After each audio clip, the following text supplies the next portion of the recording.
Welcome everyone, glad you could make it. As you can see, today we are playing Chroma, and we're also going to be showing Inaros. Today I'm going to show you two different melee builds that I like, two tanky melee weapon user builds that I think are very effective and a lot of fun. And the first one is Chroma. So, as you can see, I'm playing with Chroma. The weapon I'm using is Galatine Prime, and it cuts through enemies real good. Now, the reason that I'm using Galatine Prime specifically is because Galatine Prime has the highest base damage of all melee weapons, so it has very, very efficient life strike healing. And although Chroma is very tanky, his great strength is that his EHP is really high due to the fact that he has a lot of armor when his Vex armor up. So Galatine Prime's very, very high base damage means that when you life strike, when you channel life strike, you're going to heal for a lot with just one attack. So you don't have to spend too much energy doing that, and you can instead save your own energy to make sure you can always refresh your ward and your Vex armor, which is by far the most important part of playing Chroma. That's literally all you have to do. His 1 and his 4 really don't do anything for you. All you have to do is make sure you can heal and keep up elemental ward and Vex armor. Now, as you can see, we're Heat Chroma, so Heat Chroma increases your health when you have elemental ward up. Here's my Chroma build. As you can see, very little power strength, you just don't need it. And then some duration to make sure Vex armor and elemental ward can stay up. Steel Charge and Coaction Drift give me damage, but if I was less lazy, I could put in more Forma and put on Corrosive Projection. That would be even more damage. And then obviously you got your core survivability mods here. Vigor is important because your Vex armor charges up your armor based on your shields lost and your damage based on your health lost. And without Vigor, you don't have enough shields to charge your full armor. So with Vigor, you have enough base shields to get the full armor out of Vex armor with just one loss of your shields from full. So that's pretty important, and you know, then it gives you more health, which you actually want. And there you go, here's the Galatine Prime build. But it's incredibly simple. It's just, I said in one video earlier that this is like the poster child of body count blood rush weapons. As you can see, very, very basic build. There it is. There's nothing to explain if you have seen a body count blood rush weapon before. I like Tempo Royale, but the other stances are great. You know, heavy blades, right? So I normally just melee on Chroma, but I thought that I would bring some guns that give me crowd control and armor stripping, should I want that. So let me show you them, and then I'm going to fight with them for a little bit and explain them. Here's my Boar Prime build. As you can see, it's no Forma. I just have all the dual stat mods. If I were to add the rest of the build, I'd put in a ton of Forma and add Charged Shell and Contagious Spread. And then my Fragor Merlock is also a no Forma build. Very nice weapon to pick up if you are a newer player. It's very, very good on no Forma. It's basically a Lex Prime with a lot of status. Before multi-shot, we have 100% status, which is pretty awesome, and this will also inflict blast and corrosive. Of course, it doesn't have as many pellets, but it's also got much better range. So, fight with those weapons and talk about what they're for.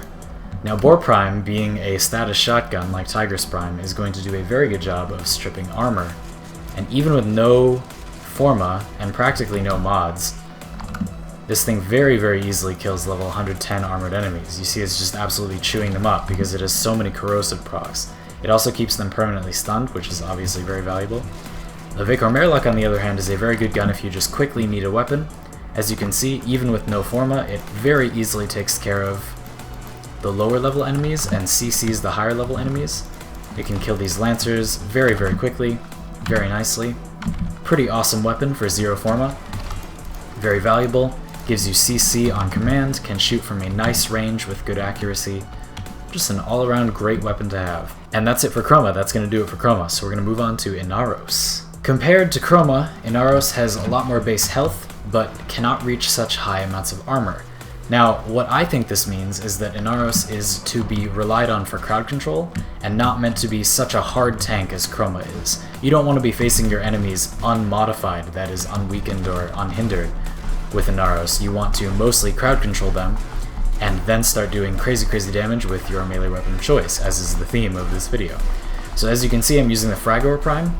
Has a bit of a longer windup time, but hits very, very high damage ceiling once you get there.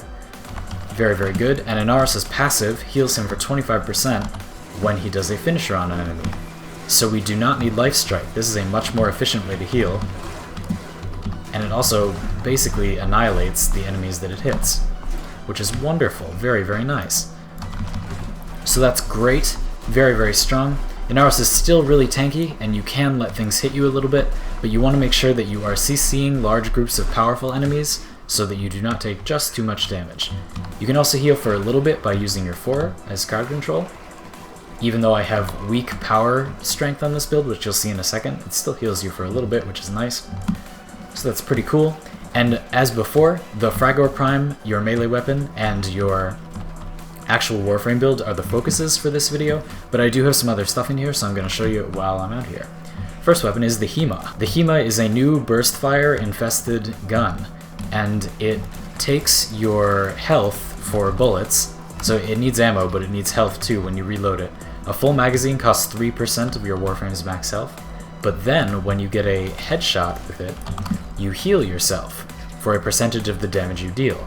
Now, what this amounts out to is that it is extremely easy to get your health investment back when you shoot this weapon at enemies. Not hard at all. And it also has very, very good status chance, which you're probably noticing. And its innate status is viral, which is a phenomenal status to have. I'll talk about the Inaros and Fragor Prime builds in a sec, but let me finish my HEMA point. So, this weapon has innate viral damage, which means you can put corrosive and status chance on it. And now this weapon is like the ultimate anti-scaler. It will not only take off the overscaled armor of the enemies, making them take a much higher percentage of the damage you're dealing, it will also cut their health in half with viral procs, rendering them much, much lower level in their effective health than they were before. Really, really good weapon against very high level Grineer, makes an enormous difference. Runs circles around comparative guns once you fire at those. So, I mostly talked about the Fragor Prime build already, but here it is. Again, we don't have to include Life Strike on this build, because Inaros' passive heals us for 25% of our health when we do a finisher, so no problem there, which is why I have not included it.